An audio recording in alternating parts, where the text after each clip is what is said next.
Film शुरू होती है और हम एक छोटे से घर में दो भाइयों को देखते हैं जिनमें से एक का नाम पेड्रो था। अचानक उन्हें पास के जंगल से गोलियों की आवाज आई, इसलिए वो फैसला करते हैं कि हम जाकर चेक करेंगे कि आखिर क्या माजरा है। पर उन्होंने सोचा कि इतनी रात को जंगल में जाना ठीक नहीं, तो सुबह का इंतजार करने का फैसला करते हैं। जैसे ही सुबह हुई वो अपने डॉग को लेकर जंगल में चले गए और छानबीन शुरू कर देते हैं। थोड़ी देर की खोज करने के बाद उन्हें एक लाश मिलती है, बहुत ही बुरी हालत में, क्योंकि उसे बीच में से काटा गया था। लाश को देखकर पेड्रो के भाई को इस जमीन के मालिक पर शक होता है, क्योंकि ये जमीन उसकी थी तो इस आदमी को उसने ही मारा था। पर लाश देखकर साफ लग रहा था कि ये किसी इंसान का काम नहीं है। तभी इन्हें लाश के पास से एक सूटकेस मिलता है। उसे चेक करने पर अंदर अजीबोगरीब सामान और एक नक्शा था। नक्शे पर एक जगह निशान लगाया हुआ था। निशान को देखकर पेड्रो समझ जाता है कि ये तो पास ही में रहने वाली एक औरत का घर है। इसलिए दोनों भाई उस औरत के घर जाने के लिए निकल जाते हैं ताकि इस पूरे हादसे के बारे में जान सकें और ये भी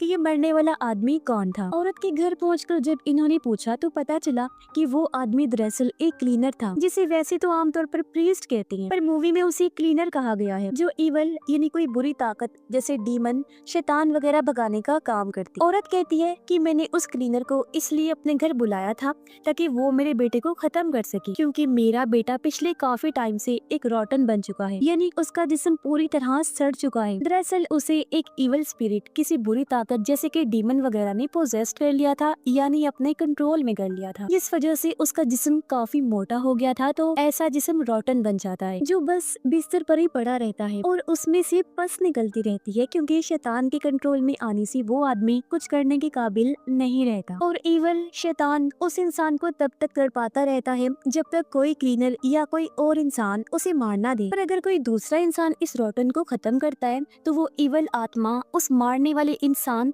और उसके आसपास जितने भी लोग होते हैं, उसकी फैमिली वगैरह, उन्हें भी पोजेस्ट कर लेता है। तब गुस्से में पेड्रो उस औरत यानी रोटन की माँ से पूछता है कि तुमने इसके बारे में अभी तक किसी को क्यों नहीं बताया। जवाब में औरत कहती है कि मैंने 1 साल पहले इसकी खबर चर्च में कर दी थी और बस तभी से हम मदद का आज तक इंतजार कर रहे हैं, पर किसी ने हमारे लिए कुछ नहीं किया। लेकिन फिर भी पेड्रो औरत और उसकी दूसरी बेटी पर गुस्सा करता है, पर क्योंकि वो खुद भी तो कुछ कर नहीं सकते थे, इसलिए दोनों भाई पुलिस को इसके बारे में बताने के लिए पुलिस स्टेशन आ जाते। पर उल्टा पुलिस उनसे ही सवाल जवाब शुरू कर देती है। बातों ही बातों में पेड्रो की एक ऑफिसर से बहस हो जाती है। तब उसका भाई पेड्रो को रोकता है। पुलिस वाले कहते हैं कि हम फिलहाल आपकी कोई मदद नहीं कर सकते, पहले हम हेल्थ डिपार्टमेंट से इस बात को कंफर्म करेंगे कि वो रोटन है या ऐसी किसी बीमारी की वजह से उसका ये हाल हुआ, और उस मरने वाले इंसान यानी क्लीनर को किसने मारा ये भी तभी पता चल पाएगा। उससे पहले हम कुछ नहीं कर सकते। दोनों भाई यहाँ जमीन के मालिक का नाम लेते हैं, क्योंकि क्लीनर की लाश उसकी जमीन से ही मिली थी और रोटन का जहाँ घर था वो भी उसकी जमीन ही। पर पुलिस तो उनकी मदद करने को तैयार ही नहीं थी और उनके हाथ बस मायूसी ही लगती है, इसीलिए वो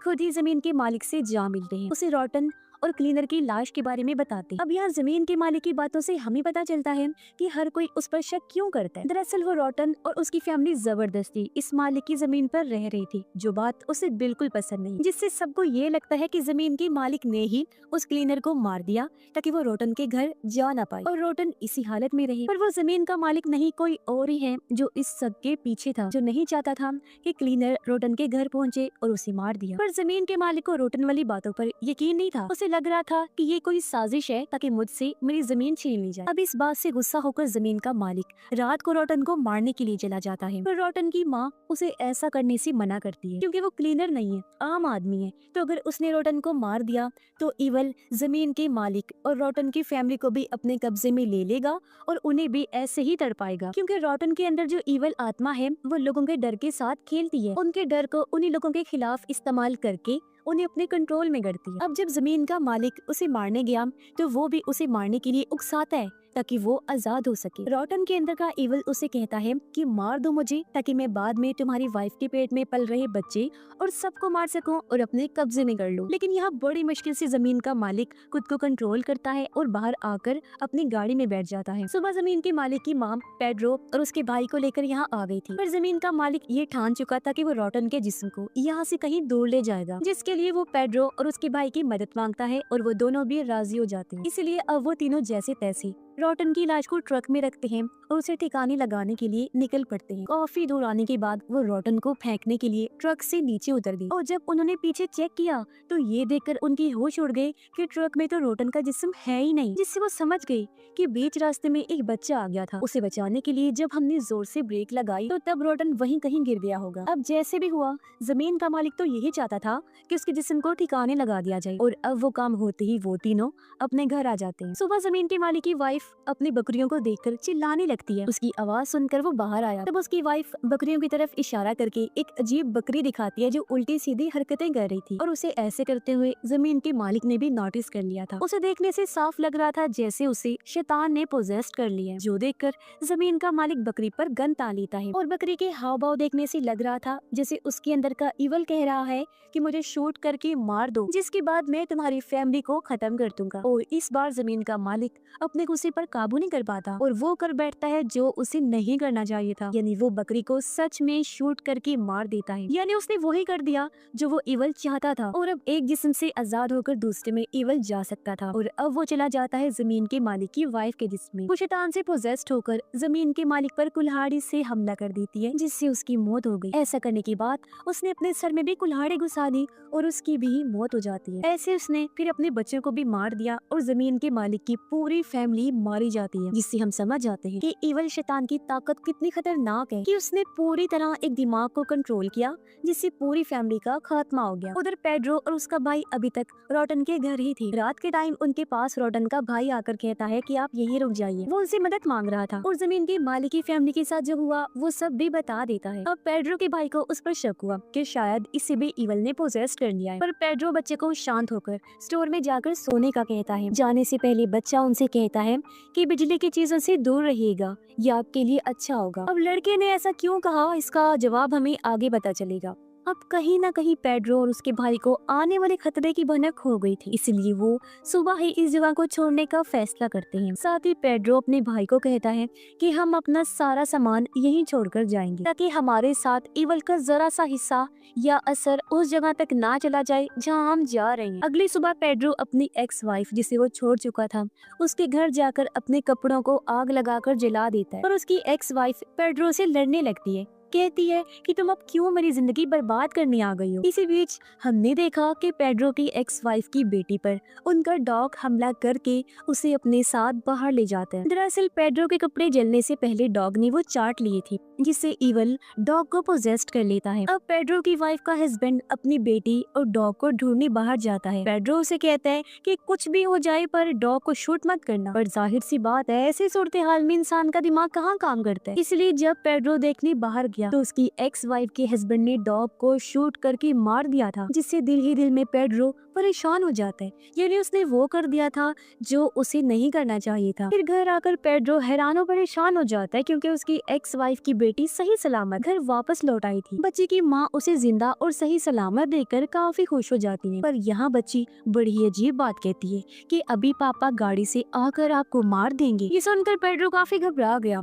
वो गैराज से गाड़ी लेकर अपने दोनों बेटों को गाड़ी में बिठाता है और यहाँ से निकलने वाला होता है, पर तभी उसने देखा कि मेरी एक्स वाइफ का हस्बैंड गाड़ी लेकर आया और उसने उसकी वाइफ को टक्कर मार दी, जिससे ऐसा लग रहा था कि वो मारी गई। पर ये चीज देखकर बच्ची घबराई नहीं बल्कि हंसने लगती है क्योंकि बच्ची को भी इवल ने पोजेस्ट कर लिया था। फिर उसके डैड को किया और उसने अपनी वाइफ को भी मार दिया था, जो देखकर पेड्रो अपने बेटों को लेकर फौरन निकल गया और अपनी मॉम के घर आ जाता है, जहाँ उसका भाई भी पहले से ही आ चुका था। और अब पेड्रो अपनी माँ और भाई को भी गाड़ी में बिठाता है और टाउन से निकलने के लिए वो लोग निकल पड़ते। रास्ते में पेड्रो का बेटा अपनी दादी को कहता है कि हमें पोजेशन और पोजेस्ट होने के बारे में तो बताएं। तब दादी कहती है कि इस पोजेशन और पोजेस्ट हुए जिस्म से बचने के 7 असूल हैं। पहला ये कि आपको बिजली की चीजों से दूर रहना है, यानी वही बात जो रोटन के भाई ने भी कही थी, तो इसकी वजह ये थी। दूसरा असूल है जानवरों से दूर रहें। तीसरा कि पोजेस्ट हुए इंसान की ऐसी किसी भी चीज को इस्तेमाल ना करें जो उसे सबसे ज्यादा प्यारी हो। चौथा कि उन्हें दुख ना दो, तकलीफ ना पहुंचाओ। पांचवा कि ईवल या शैतान को कभी भी उनके नाम से ना पुकारो। छठा कि कभी भी पोजेस्ड इंसान को गन से मत मारो। सातवां और आखिरी कि आपको कभी भी किसी चीज से नहीं डरना, हर चीज में बहादुरी का मुजाहिरा करना है, यहाँ तक कि आपको मौत से भी नहीं डरना। अब तभी पेड्रो का दूसरा बेटा, जिसे एक ऐसी बीमारी थी कि वो किसी भी बात का जवाब नहीं दे सकता था, वो वो अचानक बोल पड़ा और इवल का नाम लेने लगता है, जिससे वो लोग काफी घबरा जाते हैं। तभी पेड्रो के फोन पर उसकी एक्स वाइफ की कॉल आती है, जो उसकी मॉम के हाथ में था। उसकी कॉल देखकर सभी लोग काफी दंग रह जाते हैं, क्योंकि जिस तरह कार ने उसे टक्कर मारी थी, किसी का भी बचना नामुमकिन था। और ये चीज पेड्रो ने भी देख ली थी कि वो मारी गई है, लेकिन वो फिर भी कॉल उठाता है, जहाँ उसकी वाइफ पेड्रो को बुरा भला कहती है और ये भी कि मैं अपने दोनों बच्चों को लेने जरूर आऊँ। ये सुनकर पेड्रो काफी परेशान हो जाते हैं। वो इस सब का जिम्मेदार खुद को समझ रहा था, साथ ही वो इन चीजों से तंग आ चुका था। तब उसका भाई पेड्रो को समझाते हुए शांत करता है। अब ये लोग टाउन से तो निकल आए थे, पर इनके पास कोई जगह नहीं थी जहाँ ये जा सकते। पेड्रो का भाई उसे बताता है कि यहाँ से कुछ दूरी के फासले पर मिर्था नाम की एक औरत रहती है, जिसे मैं जानता हूँ। हम वहाँ चलते हैं, क्योंकि वो रहने में भी हमारी मदद कर देगी और पैसे भी दे देगी, क्योंकि वो काफी भली औरत है। इसीलिए वो लोग मिर्था के घर जा पहुँचे, जो एक क्लीनर भी रह चुकी है और आज भी वो सारे असूलों पर अमल करती। वो इन्हें अपने घर में रहने की इजाजत दे देती है। पेड्रो का भाई मिर्था को भी वो सब बता देता है जो अब तक इनके साथ हो चुका था। इसी बीच हम पेड्रो और उसके भाई को भी आपस में बात करते हुए देखते हैं और हमें अंदाजा हो जाता है कि उन दोनों भाइयों में बहुत प्यार है। अब आधी रात को पेड्रो की वाइफ वहाँ आई। वो उसके छोटे बेटे को लेकर बालकनी से कूद जाती है। पेड्रो ने भी उसे देख लिया था। उसे रोकने से पहले ही वो कूद चुकी थी और जब चेक किया गया तो वो गायब हो चुकी थी। इसलिए पेड्रो को अपने छोटे बेटे की फिक्र होने लगती है। अब मिर्था, जो क्लीनर होने की वजह से इवल या पोजेस्ड को देख सकती थी, वो पेड्रो के बड़े बेटे को देखकर समझ जाती है कि ये भी पोजेस्ड हो चुका है। वो बताती है कि इवल इसके जिस्म में घुस गया है, पर क्योंकि ये ऐसा बच्चा है जो चुप रहता है, बोलता नहीं, तो इस वजह से इवल अभी तक इसके दिमाग को कंट्रोल नहीं कर पा रहा। इस वजह से इवल बस इसके अंदर कैद है। इसके बाद मिर्था अपने सारे क्लीनिंग के सामान को इकट्ठा करती है, यानी हथियार और जरूरी सामान, और कहती है कि हमें रोटन को खत्म करना ही होगा। पर पेड्रो का भाई कहता है, मेरे हिसाब से रोटन खत्म हो गया होगा, तभी तो इतनी ज्यादा पोजेशन हो रही है। एक के बाद एक इवल सबको पोजेस करता जा रहा है। पर मिर्था उसे बताती है कि नहीं, ये जानकारी गलत है, ये चीज ऐसे काम नहीं करती। ये सारी पोजेशन असल में इवल के पैदा होने के लिए हो रही है। पेड्रो का भाई उसे बताता है कि हमने रोटन को कहीं और छोड़ दिया था। मिर्था कहती है कि ये तो सबसे गलत किया तुम लोगों ने। तब पेड्रो कहता है, हम कुछ नहीं कर सकते थे, क्योंकि ऐसा करने के लिए हमें जमीन के मालिक ने मजबूर किया था। अब पेड्रो का भाई पेड्रो की एक्स वाइफ और बेटे को ढूंढने, जबकि पेड्रो और मिर्था रोटन को ढूंढने के लिए निकल जाते हैं। अब उनका ये सफर काफी मुश्किल होने वाला था, क्योंकि इवल की पोजेशन पूरे टाउन में फैल गई, जिसके साथ ही इनको सारे असूलों को भी मानना है। यहाँ मिर्था बताती है कि हम जिस भी चीज से डरेंगे, इवल उसी चीज को हमारे खिलाफ इस्तेमाल करके उसी चीज से हमारा सामना करवाएगा। इसीलिए तुम्हारी एक्स वाइफ तुम्हारे बेटे को उठाकर लेगी, क्योंकि तुम उसी की वजह से डर रहे। अब रास्ते में मिर्था पेड्रो को अपनी कहानी बताती है कि मेरे हस्बैंड एक लालची इंसान, वो चर्च के नाम पर लोगों के साथ फ्रॉड किया करते थे। वो एक्ट्रेस को अपने काम के लिए हायर करके उनसे रोटन और इवल की एक्टिंग करवाया करती थी। पर इसी बीच एक दिन असली पोजेस्ड वहाँ पर आ गया, जिसके बाद वो सुधर गई और उन्होंने क्लीनिंग शुरू कर दी, क्योंकि उनका पोजेशन इवल और रोटन पर यकीन बन गया था कि वो होते हैं, और उन्हें डर भी लगने लगा था। फिर एक दिन मेरे हस्बैंड क्लीनिंग करने गए, पर लौट कर कभी वापस नहीं आए। और हाँ, आप इवल या पोजेस्ड इंसान से दूर भी जा सकते हैं, इतना दूर कि आपको खुद भी पता ना हो कि आप कहाँ आ गए, जैसे कि मैंने किया। हर चीज छोड़ छाड़ कर मैं अकेली रहती हूँ। दूसरी तरफ हम देखते हैं कि इवल ने पेड्रो के बड़े बेटे को पूरी तरह पोजेस्ड कर लिया है, और वो पेड्रो की मॉम से खाना मांग रहा था, जो चीज जाहिर है काफी अजीब थी। अब पेड्रो के भाई को भी पेड्रो की एक्स वाइफ सड़क पर चलती हुई मिल जाती है, जो भी पूरी तरह पोजेस्ड हो चुकी थी, और वो अपने छोटे बेटे का सर खा रही थी। ये देखकर पेड्रो का भाई गाड़ी उसे टकरा देता है, जिससे वो कुचली जाती है, पर इसमें उसकी गाड़ी का एक्सीडेंट होने की वजह से वो भी काफी जख्मी हो गया था। पेड्रो और मिर्था रोटन को ढूंढते हुए एक स्कूल के पास जा पहुंचे, जहाँ उन्हें सभी बच्चे अजीब हालत में बैठे हुए मिलते हैं, जिन्हें देख वो पेड्रो को चुप रहने का इशारा करती है, क्योंकि वो भी समझ गई थी कि इन्हें भी इवल ने पोजेस्ड कर लिया है। इसी बीच हम स्कूल के चारों तरफ अजीब तरह की परछाई को भी नोटिस कर लेते हैं। तभी एक बच्ची इनके पास आकर कहती है कि रोटन को मेरे डैड उठाकर घर ले गए हैं। दरअसल ये सारे बच्चे पोजेस्ड होने की वजह से उनके साथ झूठ बोल रहे थे, उन्हें गुमराह करने की। पेड्रो और मिर्था को स्कूल के एक फ्लोर के नीचे बहुत सारे लोगों की लाशें मिलती हैं, जिनको इन बच्चों ने ही मारकर यहाँ छुपा दिया था, और इनके नीचे रोटन छुपा हुआ था। अब मिर्था अपना क्लीनिंग का सामान वहाँ पर सेटअप करती है और पेड्रो को कहती है कि वो नीचे से रोटन को बाहर निकाले। जब पेड्रो उसे निकालने वाला था, तो इवल खुद को बचाने के लिए पेड्रो का दिमाग कंट्रोल करने लगता है, है। और तो और उन बच्चों ने चालाकी से पेड्रो को कमरे में बंद कर दिया था और जब पेड्रो बाहर झांक कर देखता है तो सब बच्चों ने मिर्था को मार दिया था जो उसकी लाश को घसीट कर ले जा रहे थे। ये देख पेड्रो को गुस्सा आ गया। वो दरवाजा तोड़कर बाहर आया और रॉटन को मार डालता है। ये करने के बाद उसे लग रहा था कि मैंने हर चीज का खात्मा कर दिया है, पर ये ईवल का खात्मा नहीं बल्कि अभी तो इसकी शुरुआत हुई थी, क्योंकि यही तो ईवल या वो रॉटन चाहता था ताकि ये जिस्म खत्म होने के बाद मैं आजाद हो सकूं।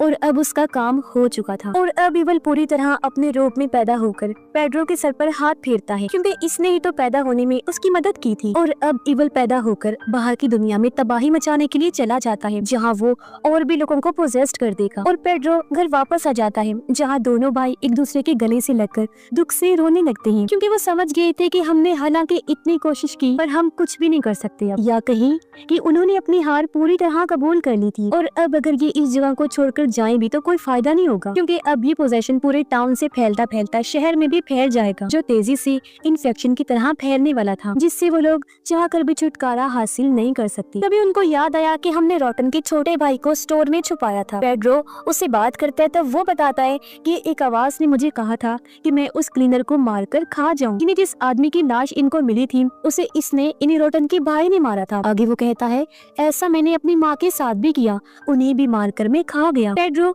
अपने बेटे को आइसक्रीम खाने के लिए देखकर नहाने चला जाता है और वो ये देखकर काफी हैरान रह गया कि वो निशान उसके माथे से जा ही नहीं रहा था जो उसे ईवल ने दिया था, यानी वो निशान पक्का पक्का बन गया था। पेड्रो के बेटे को खांसी होने लगी और उसके मुंह से पानी और खून निकलने लगता है, जिसे पेड्रो साफ करने लगा। पर तभी उसने देखा कि उसके मुंह से मेरी माँ के बाल और लॉकेट निकल रहा है, जो देखकर वो डर गया, क्योंकि समझ गया था कि पोजेशन की हालत में मेरे बेटे ने अपनी ही दादी को मारकर उन्हें खा लिया। ये देख पेड्रो के तो होश उड़ जाती है। खुद को संभालते हुए वो बाहर आया और इस सब से काफी दुखी हो जाता है। अब मैं आपको बता देती हूँ कि असल में ये ईवल करता क्या है। तो वो किसी एक जिस्म को पोजेस्ट करके उसके अंदर पनाह ले लेता है और टाउन या शहर के लोगों को तब तक मारता रहता है जब तक कोई दूसरा आकर उसके इस पुराने जिस्म को खत्म नहीं कर देता जिसमें वो मौजूद होते हैं, जिससे वो किसी और जिस्म को पोजेस्ट करके उसके अंदर आ जाता है और फिर से लोगों को मारने का सिलसिला शुरू कर देता है, जो उसने इसलिए किया ताकि मरे हुए लोगों से वो ताकत ले सके और इतना ताकतवर बन जाए कि वो पैदा होकर सबसे ज्यादा पावरफुल बन जाए। जो चीज हो भी गई,